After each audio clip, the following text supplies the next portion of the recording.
Roman came to us from Windy Hill Equine Rescue and Rehoming. They're located right in North Texas, and they do a lot of work with a lot of different breeds and types of horses, and they're actually a rescue that we've known a really long time. Patrick's worked with them since he first started with horses, so they're near and dear to our heart. And Roman specifically was in a kill lot, and he was then rescued by Becky, the rescue founder and owner.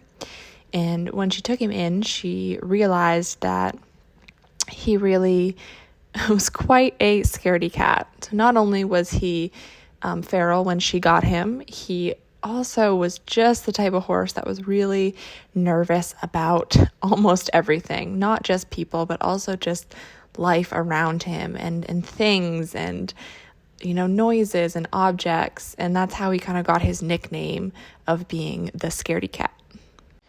Roman wasn't as feral as some of the horses that we had in for the project. So although he was nervous around people, it wasn't as extreme as, say, Nostalgia or Armani, but he really just lacked self-confidence about just the world and life and living among humans where things happen, and he has to get used to energy and pressure and things around him.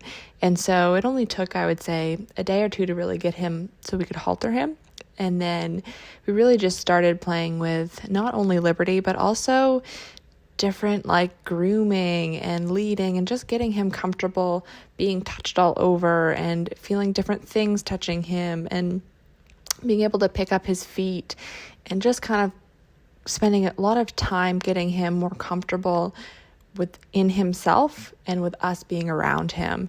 And all of this was done at Liberty. So as you can see, he at any moment had the opportunity to leave. He could choose to walk away. He could choose to run away. He could really choose to do whatever he wanted to.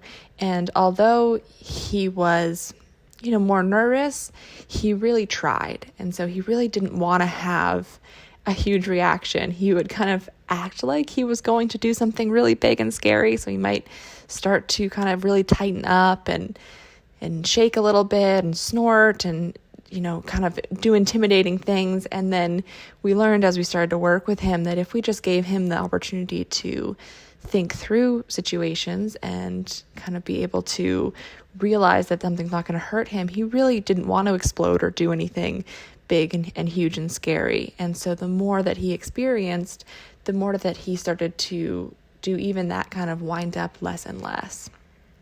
And he was, this is a little bit of practicing Liberty here with him. And I remember he was so nervous about coming along the rail because the rail kind of creates this squeeze, this chute.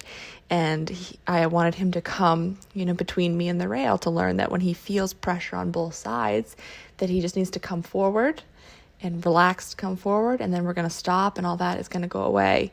And we spent several sessions working on that, just getting him to understand that he can feel pressure and it's okay. When you feel pressure, you just need to move forward, relaxed, and everything will be okay.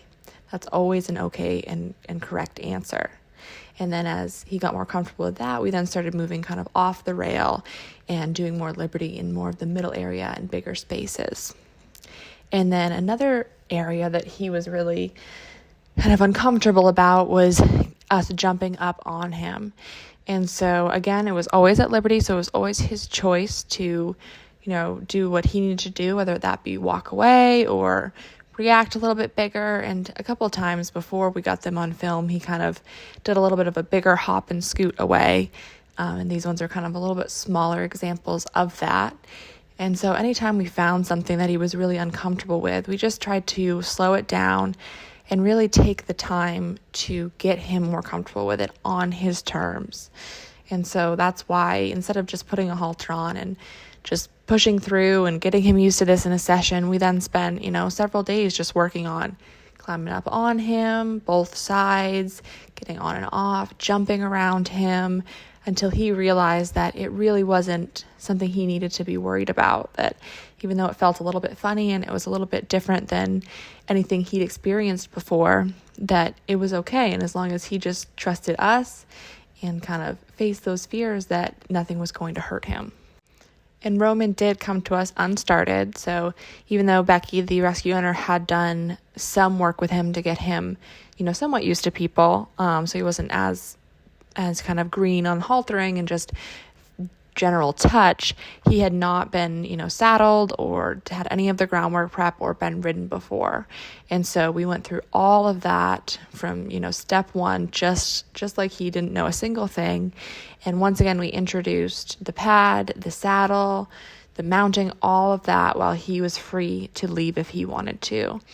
And he really did an awesome job with the pad, with putting the saddle on. That didn't make him too nervous. You can see here we would go on both sides and just kind of repeat the process to make sure that he was okay. I always want to, be soft and be smooth, but I don't want my horses to feel like I'm hiding what I'm approaching with. So whether it's the stick or the flag or the halter or the saddle, I want them to not think that I need to kind of be sneaking around with it for them to be okay with it. I want to be able to be out in the open and show them what's coming and that it's okay when something new is coming. It doesn't mean you need to react or be worried about it. If I'm bringing something, I'm not going to hurt you with it. And so we really just did a lot of kind of approach and retreat and getting him used to that. And he did really, really well with that. I think the part that he disliked the most that you'll see here is the actual cinching, which we can't blame him. It's not very comfortable. And so even though we had done some work preparing him for the cinch with the ropes, so getting him to have that feeling around his belly, the cinch still feels different. And so here you can see he's just kind of unsure, but he'd had a lot of Liberty prep up until this point. And so we just kind of slowed down a little bit, reassured him, and just kind of kept just getting him used to it, tightening it really slow until he allowed that and was okay with it. And each time he got more comfortable and he understood that it wasn't a big deal, that it was just going to kind of snug around him and keep the saddle on. But this very first time he was not so sure about it. And then when we got the saddle on and got him comfortable with that, the next step was having him move forward with the saddle on. And so here you can see we're practicing some trotting to start, and I would kind of send him out and forward, and then I would ask him to draw back into me with that kind of Liberty foundation and come to me for a rest and reward. And he wasn't crazy cinchy. He wasn't like wanting to buck all the time. He got really tight. But that was just kind of his mentality, whether it's with the saddle or with something that he was nervous about. He would get tight in his body, but he didn't really want to like buck or do anything super big and reactive, which was really, really nice because you never know when these horses haven't been started, haven't had a saddle on, what they're going to do. And sometimes the saddling and the riding process is a really big deal, and that can make it, a lot harder for us to then find a home for them because it takes a lot longer to get them comfortable with that, and they usually need someone that's a little bit more skilled to be able to help them if they do get nervous again. But the more he learned to move forward and to move his feet, to go, the more comfortable he would get, the more relaxed and more he would kind of stretch out.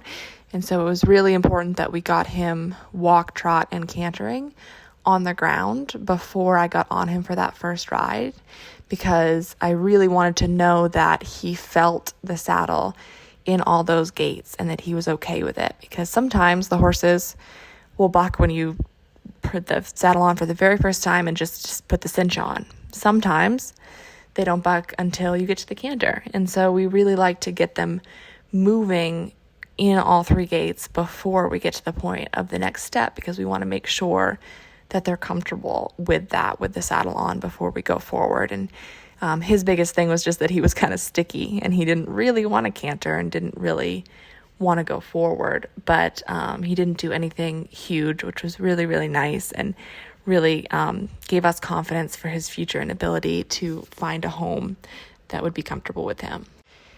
And then after he got comfortable with the saddle moving forward, then we did our rope therapy, which was just kind of introducing the rope in different ways around his hindquarters, around his legs, around the stirrups, and just moving in different ways and asking him to go forward and to just stay relaxed when he feels pressure or movement from a different area. And we really likes to do that to try and prepare them mentally for what it might feel like when a rider gets on. And he did a really great job with that, dragging things and all that. And so once we got through that, it was then time for the first ride. And this is actually pretty cool because I have the entire first ride here on video. So I'm not going to cut any of it out. I'm just going to show you all exactly what a first ride might look like. And you can see here that I had gotten on and I don't have anything on his head or neck. He is completely bridleless, but I have Patrick here on the ground and he's basically doing liberty with him. And so here he's asking him to just take a step forward and to him, drawing to him. And so he's helping to unlock his feet from the ground in a way that he already understands because he already has done liberty. He already has a really solid liberty foundation. But now we're asking him to do liberty with someone on his back. So instead of me, just climbing on and needing to both focus on, riding and staying on and helping him relax, and then teaching him a cue to move forward from under saddle, this kind of gives us the ability to have the rider just focus on riding and being on the horse and staying relaxed and rubbing them and talking to them and just not having to necessarily do any cues with my body. So this very first ride, I'm not really using my legs much. That's really more the second ride that I'll start to use my cues a little bit more and start to transfer it. But this first ride, I'm really just trying to get him comfortable with me being up there. And that's why I'm petting him so much. And you can't hear it, but I'm kind of talking to him as well. I'm wiggling in the saddle so he can feel that movement, feel me up there. And you can just see how his walk really starts to just relax and it starts to get a little more rhythmic, which is really what we're looking for. And the biggest thing here is that you really need someone you trust on the ground. This is not something that I would do with just anyone. I wouldn't just climb on and ask someone to do liberty with a horse that's never been ridden before. But Patrick and I have a lot of trust and we know each other. We work with each other every day. And so I felt comfortable having him on the ground helping bridge that gap for Roman because he was a little bit of a more sticky horse. And so I thought that it would help him a little bit more to have someone on the ground helping him get the forward instead of just all having it be on the rider. And so you can see here that even in the first ride, we went ahead and asked him to go up into all three gaits. So we got some nice soft trot, and then we asked him to canter here a little bit. And again, it's just because for him, moving forward was so important. It helped him find relaxation, find rhythm. And so even though it was for a very short amount of time, we wanted to show him that forward is good. When you move forward and you stay relaxed, that's a good thing. That's always a good reaction. And that's literally all we did to the left. So we walked and got him kind of moving forward, stretching out a little bit, finding a little more rhythm, and then went up into the trot. And he did a really nice job with the trot, just staying in a nice even jog. He has actually a very smooth, comfortable jog, which was very convenient. And then we just asked for a little bit of canter just to get him really thinking forward and moving his feet forward. And we might not ask for a canter on the first ride for every horse. It really is specific and dependent to that horse and what we think is going to help them the most. But for him, getting that forward was just really helpful for him mentally. And you can almost see here that he's kind of licking and chewing in moments here as he does find that forward and realize that, oh, this really isn't a big deal. I've been doing this for like a month, so it's no big deal. And see here when he does get a little sticky and gets a little bit kind of thinking about stopping, Patrick's there to just help encourage him forward. And the right side was a little bit tougher for him to get up into it. He wants to kind of go up into it and then he wants to slam on the brakes and stop. And I'm okay with that. I really like that his first thought was to stop. That's better than bolt, buck, rear, and everything else that he could have done. But we just want him to realize that he just needs to find a little more fluidness, a little more rhythm, just like that. So that time, instead of slamming on the brakes at the end of that canter, it's a couple of strides, he actually thought about going down into a trot and then coming into Patrick there in the middle who was doing Liberty. So that was exactly what we were looking for. And then I go ahead here and just kind of wiggle around and get him kind of understanding that I'm up here, remind him, and then step down. And that whole entire process was like 5 minutes. And that was his first ride. And that's all we did with him. And it really set him up to just grow on each ride. And then we started taking him to new places. And so here you can see him in this big, wide open arena. And we're doing Liberty out here. And it's like 3 times the size of our big arena. And he did a fantastic job just kind of staying here connected with me, playing and kind of practicing his trot and his changes of direction and just staying connected in this new place and in this bigger place, which is really a big deal and can be a really big challenge for some of these horses. And as Roman grew in his confidence, he then started going to more places. So we brought him to the Iowa Horse Fair with us, where he participated in some Liberty demos, and we rode him out in the warm-up pen, and then we started going on trail rides and all kinds of stuff like that. And Roman actually has a really awesome forever happy ending that he got, forever home. He ended up being adopted by a woman that I have worked with before, and actually worked with one of her horses in the past, and she saw his video and just something about him just absolutely touched her heart, and she just felt that she had to have him. And so she came out and she tried him out once he was available for adoption that spring, and she rode him and just absolutely fell in love with him and took him home to Kentucky. And we actually see him almost every year, sometimes a little more often, when we go out to Kentucky for some clinics, and he's doing a phenomenal job with her. She rides him, she does Liberty with him, and she's also even more recently started doing Liberty off a ridden horse with him. So he is just living his absolute best life. He's just so much more relaxed. He's absolutely pampered, and he's still getting to enjoy Liberty and the foundation that it gave him. So Roman, our little scaredy cat, is now a brave and wonderful partner for his new person, and we just could not be happier for him, and we're so thankful for all that he taught us throughout the experience.